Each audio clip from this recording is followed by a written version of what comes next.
Welcome to our deep dive. We're looking at sources you've supplied, and today we've got a market report. It's focused right on Newport Beach, California, real estate specifically, as of May 22nd, 2025. So just this one core document today, and our goal really is to sort of unpack it, pull out the key takeaways, and just help you get a clearer sense of what's really going on in this, well, very high-value market. Ready to jump in? Okay, so let's get into this report. The first thing that really pops out, I mean, it's hard to miss, is the median list price.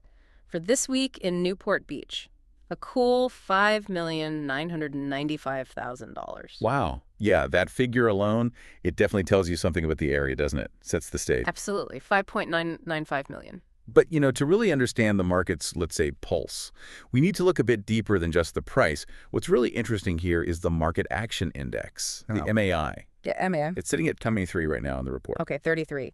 And didn't I see that's actually down a little from last month? Exactly. It was 35 last month, so a slight dip there. So even with that huge price tag, the index itself has eased off a bit. Precisely.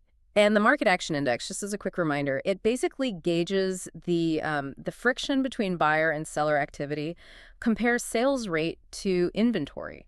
Higher number means sellers have more leverage generally. That's the idea. And what's kind of fascinating here is even though this index has been, well, the report says cooling consistently over time. Right. It mentions that downward trend. Yeah. Despite that cooling trend, the market's classification is still technically seller's zone. A slight seller's advantage, I think it said, at this 33 level. Correct. Which, it does make you pause a second.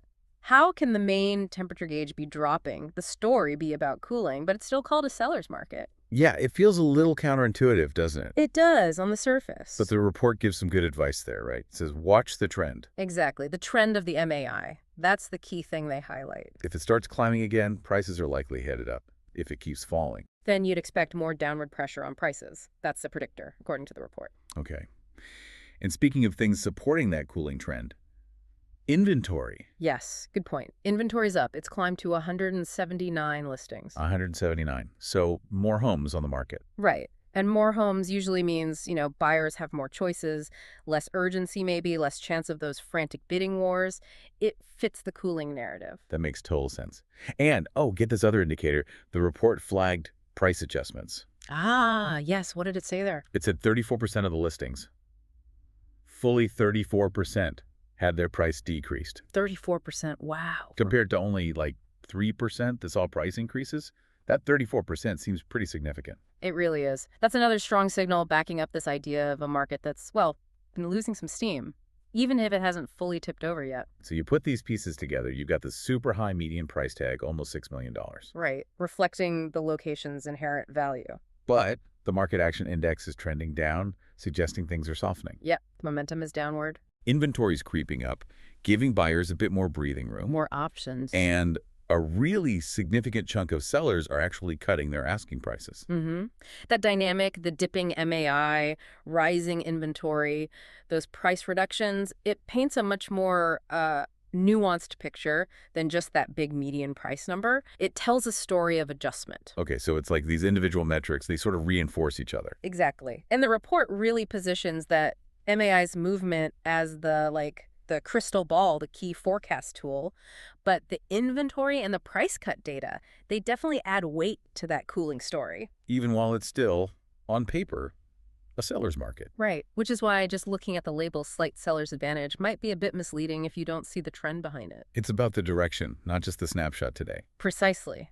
The metrics we've discussed, they show a market that's clearly been slowing down. It feels more like a market in transition, maybe, than one comfortably settled in that slight advantage zone. Okay, so for you listening, if you're watching Newport Beach, what does this all boil down to? Well, this report gives you some really concrete numbers. The price point, that MAI number and its trend, the inventory level, the price adjustments. It provides a solid picture of where things stand right now, and crucially, it shows you where the pressures are building for potential future shifts.